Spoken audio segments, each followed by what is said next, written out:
Hello and welcome to knocking opportunity. इस video में हम बात करने वाले हैं regarding notification of CAPF central armed police forces assistant commandant 2024 के बारे में। हम लोग बात करेंगे about eligibility criteria, education qualification, age criteria, number of vacancies और बाकी सब चीज़ों के बारे में इन डिटेल। उससे पहले अगर आपने चैनल को सब्सक्राइब नहीं करा तो चैनल को सब्सक्राइब कर लें, बेल नोटिफिकेशन को प्रेस कर लें ताकि आपको सभी जॉब अपडेट्स मिलते रहें। सबसे पहले बात कर लेते हैं last date of submission of online application, तो वो रहने वाली है 14 मई। उसके बाद फोटोग्राफ को लेकर एक इम्पॉर्टेंट इंस्ट्रक्शन दी गई है। सबसे पहले तो वो 10 दिन से ज़्यादा पुराना नहीं होना चाहिए और उसके बाद उसके ऊपर नेम ऑफ द कैंडिडेट और डेट ऑफ द फोटोग्राफ लिखी होनी चाहिए और जो भी फीचर्स आपके उस फोटोग्राफ में रहेंगे वही सेम फीचर्स आपको कैरी करने हैं for your written examination, personality test as well as physical test. अब हम बात कर लेते हैं रिगार्डिंग वैकेंसीज।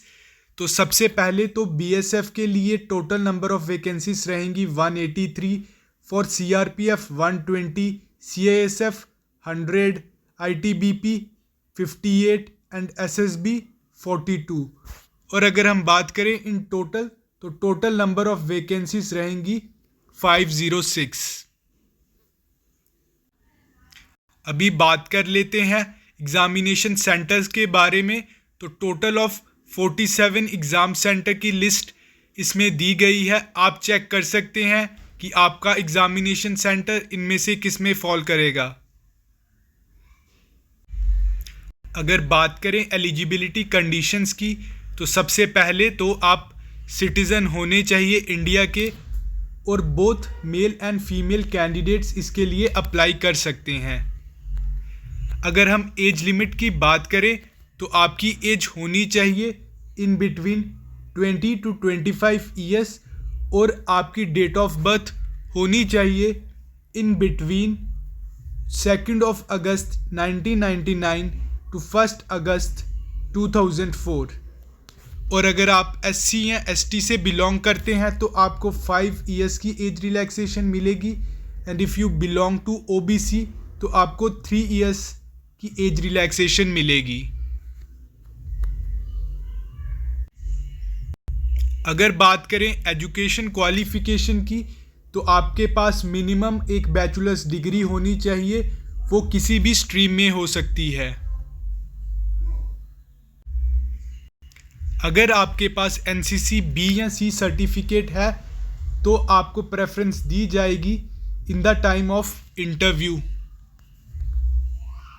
अगर हम फ़ी की बात करें तो जनरल कैंडिडेट्स के लिए जो फ़ी है वो रहने वाली है 200 rupees and female SC and ST candidates को कोई भी फ़ी इसके लिए नहीं सबमिट करनी है और फ़ी सबमिट करने का मोड ऑनलाइन ही रहेगा। अगर बात करें अप्लाई कैसे करना है तो सबसे पहले तो आपको upsconline.nic.in पे लॉगिन कर लेना है। उसके बाद आपको वहाँ पे अपना वन टाइम रजिस्ट्रेशन करना होगा अगर आपने पहले नहीं किया है। उसके बाद आप लोग स्टेप बाय स्टेप उस फॉर्म को फिल कर सकते हैं। अगर बात करें सर्विस एलोकेशन की तो वो प्योरली मेरिट बेस्ड रहेगी। अगर बात करें सिलेक्शन प्रोसीजर की तो सबसे पहले आपका रिटन एग्जामिनेशन होगा जो कि आपके 2 पार्ट्स में होगा, जिसमें पेपर 1 और पेपर 2 रहेगा। आपका पेपर 1 ऑब्जेक्टिव टाइप रहेगा of 250 marks and paper 2 will be of 200 marks और ये दोनों पेपर 1 और पेपर 2 आपके एक ही दिन होंगे और एग्ज़ाम आपका होगा 4 अगस्त 2024 को। उसके बाद आपका physical standard and physical efficiency test plus medical standard test conduct किया जाएगा। ये केवल उन्हीं कैंडिडेट्स का होगा जिन्होंने रिटन एग्जामिनेशन क्वालिफाई करा होगा। मेल और फीमेल कैंडिडेट्स की अगर हम बात करें तो उनके फिजिकल एफिशिएंसी टेस्ट की डिटेल्स यहाँ पे दी गई हैं। जैसे दोनों को 100 मीटर रेस करनी है, 800 मीटर रेस करनी है, लॉन्ग जंप करना है और शॉर्ट पुट सिर्फ और सिर्फ मेल कैंडिडेट्स को करना है। ये डिटेल्स आप लोग यहाँ पर चेक कर सकते हैं। और उसके बाद उन कैंडिडेट्स का इंटरव्यू कम पर्सनैलिटी टेस्ट होगा और उसके बाद फाइनल मेरिट तैयार होगा।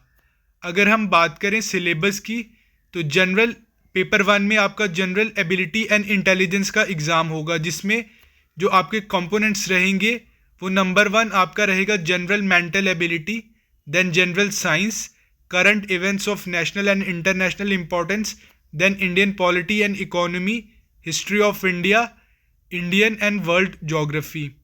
देन अगर बात करें पेपर 2 की तो पेपर 2 में होगा आपका general studies, essay and comprehension.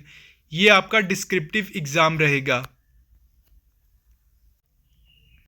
हमने इस पीडीएफ के इम्पॉर्टेंट हाइलाइट्स आपके साथ डिस्कस कर लिए हैं। आप ये पीडीएफ यूपीएससी की ऑफिशियल साइट से डाउनलोड कर सकते हैं फॉर योर फर्दर रेफरेंस।